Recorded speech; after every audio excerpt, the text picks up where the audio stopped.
भविष्य मालिका पुराण परम पूज्य पंडित श्री काशीनाथ मिश्र जी द्वारा लिखी गई पुस्तक है, जो कि एक हिंदी अनुवाद है। 600 साल लिखी पुस्तक की।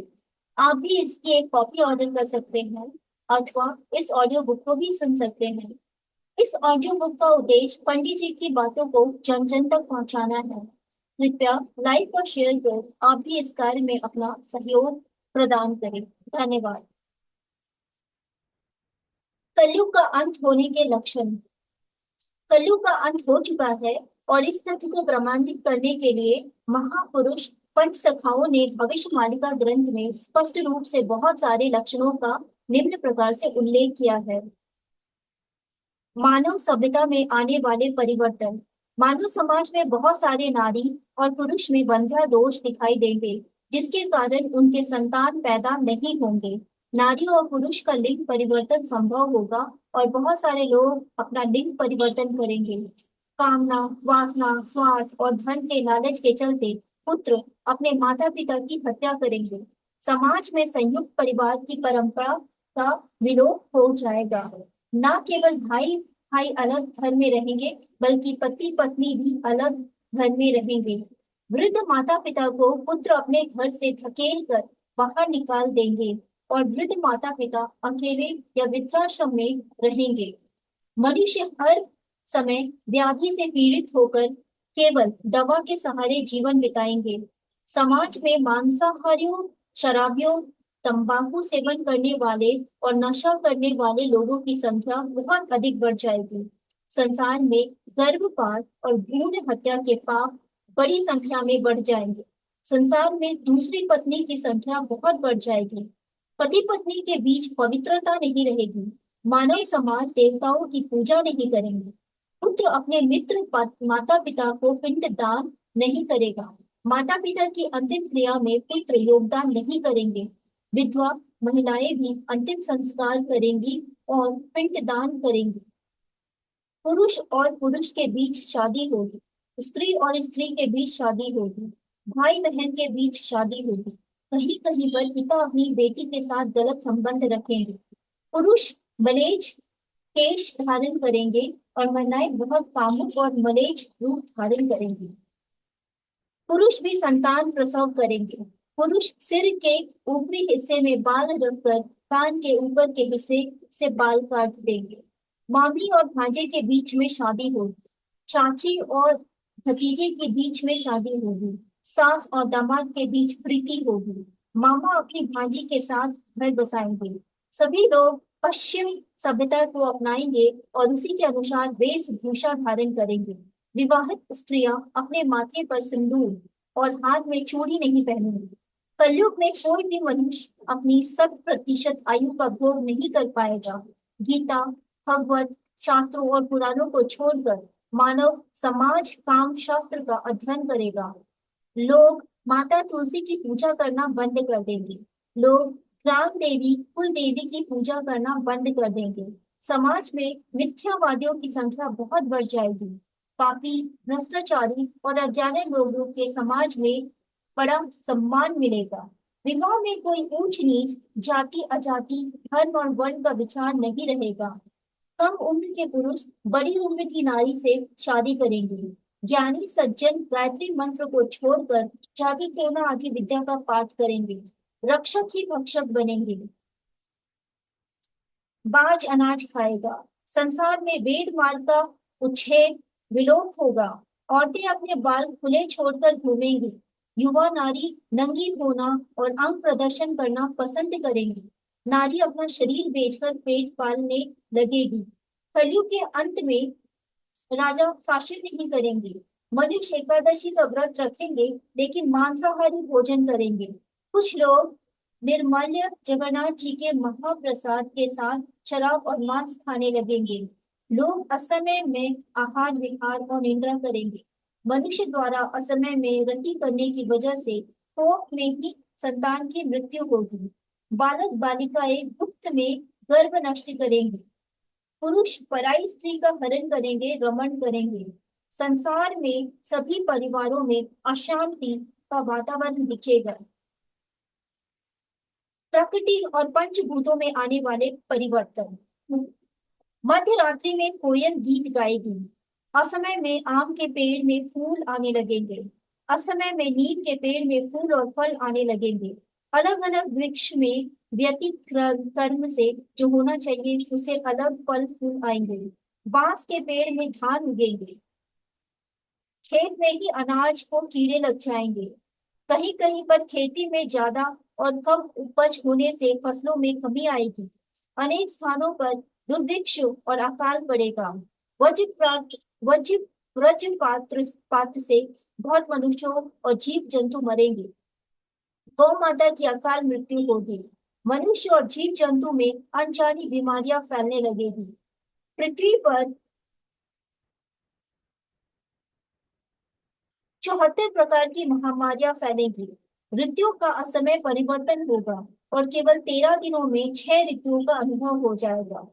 नदियों में असमय बाढ़ आ जाएगी। सूर्य की किरणें 10 गुना ज्यादा तेजी से होगी। असमय मतलब दिन के दौरान कोहरा छाया रहेगा। बार बार तूफान आएंगे और तूफान के बल पर समुद्र बार बार तट की सीमा का उल्लंघन करेगा। मरुभूमि में बाढ़ आएगी। भारी बारिश से पहाड़ की चोटी पर भी बाढ़ आ जाएगी और इससे मनुष्य और जीव जंतु की मौत हो जाएगी। जलचर और समुद्री प्राणी भारी संख्या में मरेंगे। बहुत सारे वन्य जीव शहर में आकर मनुष्यों को नुकसान पहुंचाएंगे। सूर्य की गर्मी से उत्तर और दक्षिण मेरु की बर्फ पिघलने लगेगी। बड़े जंगलों में लगी आग से करोड़ों वन्य प्राणी मरेंगे।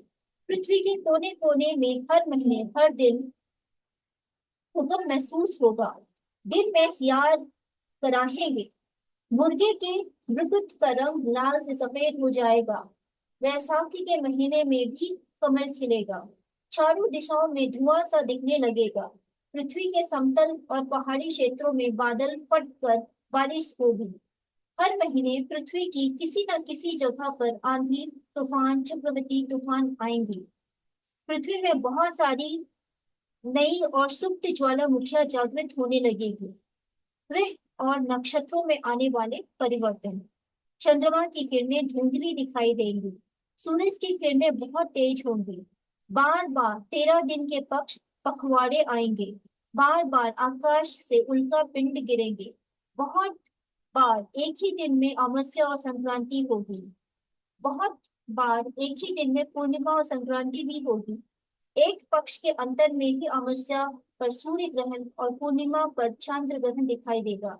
असमय में सूर्य और चंद्र के चारों तरफ वलय मंडल दिखेगा। बारंबार ग्रह और नक्षत्रों में अस्वाभाविक गति दिखेगी। सूर्य की किरणें 10 गुनी ज्यादा तेज हो जाएगी। ग्रह के चलने की गति में बार बार परिवर्तन दिखाई देंगे। ग्रह और नक्षत्र स्थिति के अनुरूप नहीं रहेंगे।